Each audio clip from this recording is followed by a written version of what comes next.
ఓం నమో గణపతయే. ఈ రోజున మనం రథసప్తమి గురించి చెప్పుకోబోతూ ఉన్నామండి.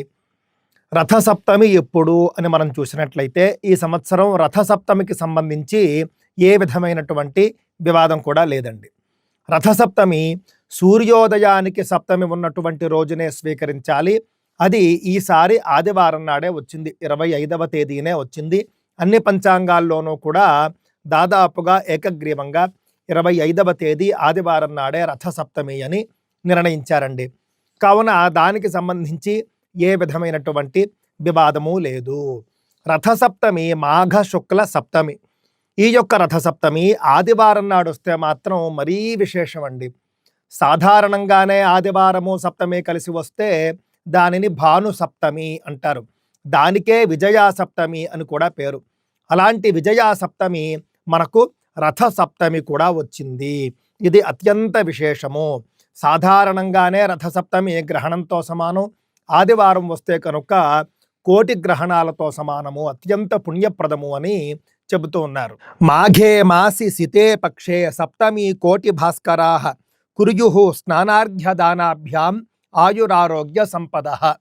రథసప్తమి నాడు ఏం చేయాలి అని అంటే కనుక స్నానం, రథసప్తమి ప్రయుక్త స్నానం, అదేవిధంగా సూర్యుడికి అర్ఘ్యం ఇవ్వడం, ఈ రెండూ కూడా విశేషమైనటువంటి క్రతువులుగా చెబుతూ ఉన్నారండి. ఆ స్నానం కూడా ఏ విధంగా చేయాలంటే రథసప్తమిని పూర్తిగా ఆచరించుకుంటాము అని ఎవరైతే నిశ్చయించుకుంటారో వాళ్ళు షష్ఠి నాడు ఒంటిపూట భోజనం చేయాలి.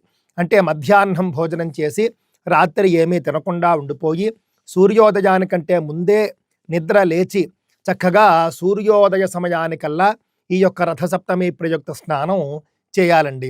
ఆ స్నానం చేసినప్పుడట చెరుకు గడ ఒకటి చేత్తో పట్టుకోవాలి. మీరు ఒకవేళ కనుక నదీ స్నానమో సముద్ర స్నానమో చేస్తున్నట్లయితే మీరు స్నానం చేస్తున్నటువంటి ప్రదేశంలో చెరుకు గడతో ఒక 3 సార్లు తిప్పాలండి. ఇంట్లోనే చేసే మాట అయితే కనుక ఏదైతే అదొక బకీటో బిందో ఉంటుందో దాంట్లోనే చెరుకు గడతో నీటిని 3 సార్లు తిప్పవలసి ఉంటుంది. తిప్పిన తరువాత 7 జిల్లేడు ఆకులు పెట్టుకోవాలి, 7 రేగు ఆకులు పెట్టుకోవాలి. 7 జిల్లేడు ఆకులు 7 రేగు ఆకులు కూడా తల మీద పెట్టుకోవాలండి.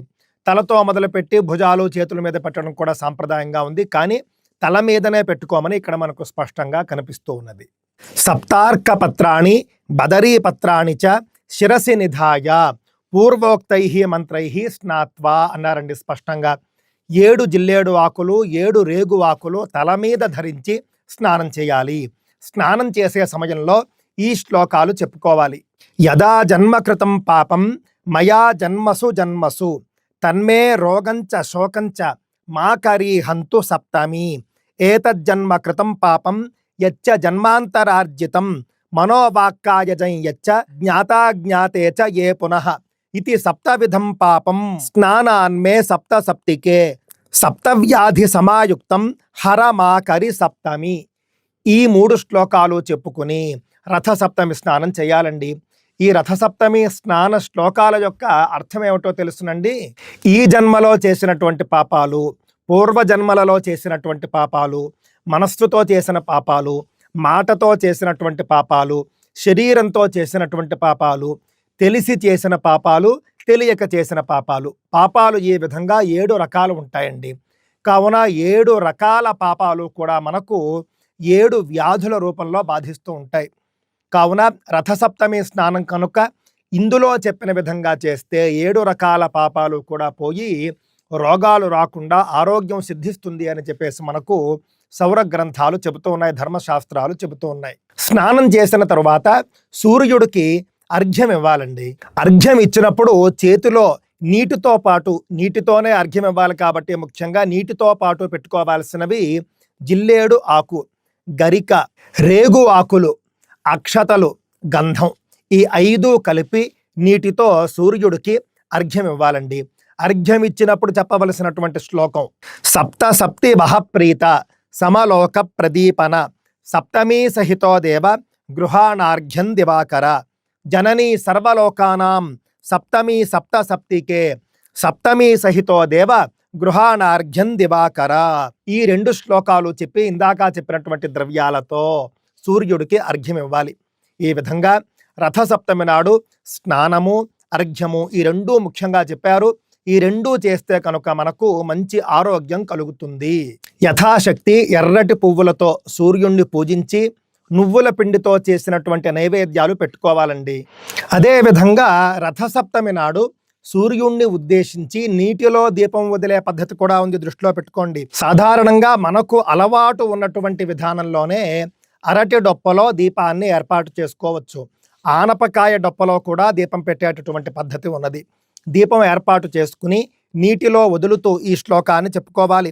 నమస్తే రుద్రరూపాయ రసానాం పతయే నమః వరుణాయ నమస్తేస్తు హరివాస నమోస్తుతే జలే పరిహరే దీపం ధ్యాత్వా సంతర్ప్య దేవతాః.